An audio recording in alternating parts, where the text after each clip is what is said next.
But first, a scene of horror and carnage in the Tasmanian town of Port Arthur tonight, where as many as 25 people have been shot dead in Australia's worst massacre. At least 15 people are wounded, and the gunman, who's still holding police at bay, is thought to be holding at least one person hostage.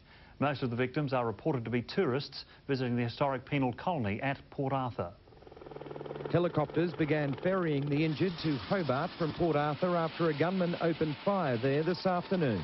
We've had a gunman run amok on the Port Arthur historic site. That's 85 k's from Hobart. It happened mid-afternoon. There are at least 12 confirmed dead, if not 22. There's a further 15 injured, and at the moment we have a hostage-to-siege situation which we're attempting to contain and control.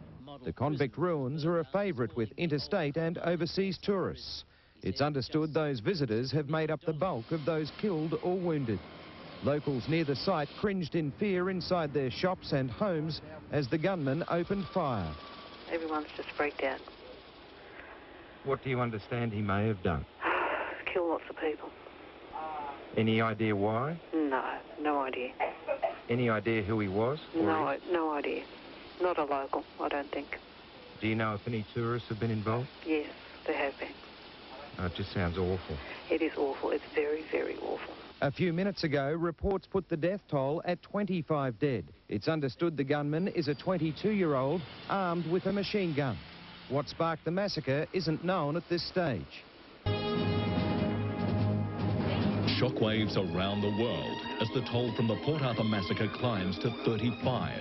The bam, boom, bam, and then we found out was 4 dead here, 2 dead there. Police arrest the gunman. Now the questions. Why did he do it? And why was he allowed such a deadly weapon? Good evening, everyone, and welcome back to this special one-hour edition of 790 News, incorporating Today Tonight, live from Port Arthur. Later, a full bulletin of local and world news with Anne Forward. But first, no words can express the horror and disbelief in this little Tasmanian tourist centre tonight. Port Arthur has become a town of crisis, of wounded crowded into hospitals, of police desperately trying to piece the massacre together, and of families shattered by tragedy. Less than 36 hours after the gunman went on an indiscriminate rampage, the death toll stands at 35. The worst massacre by a single civilian in world history. The killer himself is in hospital with some of his victims.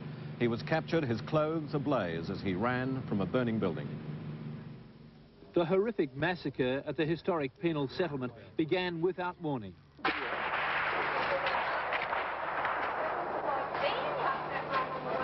heard the gunshots. Having murdered 32 unsuspecting local residents and tourists, the snipers stopped at a bed and breakfast lodge 5 kilometres north of the convict settlement and took 3 hostages, a couple in their 70s and a man who was earlier forced into the boot of a BMW and driven to the guest house. That car was later gutted by fire. Inside the Seascape Lodge, the man, armed with several high-powered rifles, continued firing at police, who were trying to negotiate by phone. Our principle at the moment is to keep the house isolated and the people in it contained within the site, and we're hoping to open negotiations again. They've broken down because of some technical problems. A battery, I understand, and a phone that he had in the house ran out.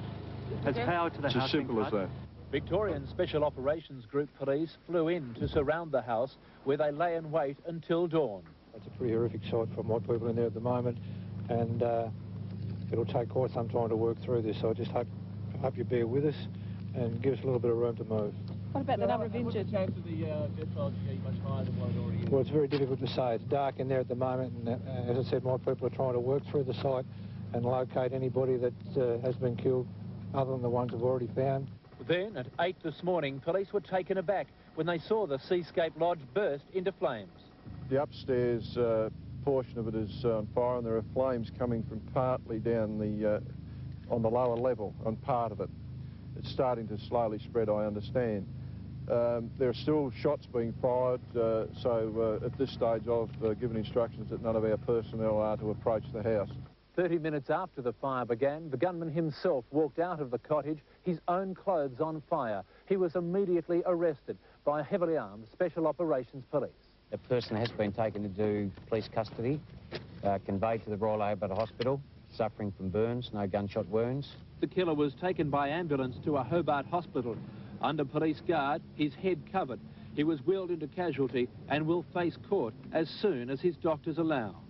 For 2 hours today, police escorted us to see the results of the killer's rampage. The house where his 3 hostages died was still smouldering. Having arrested the gunman, aged in his late 20s, police soon realised there were no survivors in the house. It burnt to the ground, leaving only the chimney and iron veranda post standing. The 3 hostages who died inside the cottage take the unbelievable death toll to 35, Australia's worst shooting massacre.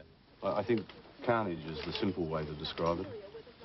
It's probably the only single word that I know that would describe what was experienced in there. The tourist region will reopen to the public in the next few days. The sudden and appalling slaughter now added to the region's already dark history. At Port Arthur, Dean Allen Craig, 7 Nightly News. And this afternoon, news cameras were allowed back into the Port Arthur ruins to follow the trail of tragedy left by the gunman. Darren Linton joined the convoy through the Port Arthur killing fields.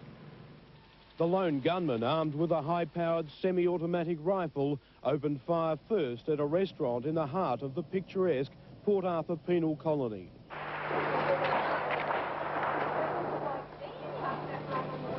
There's the gunshots.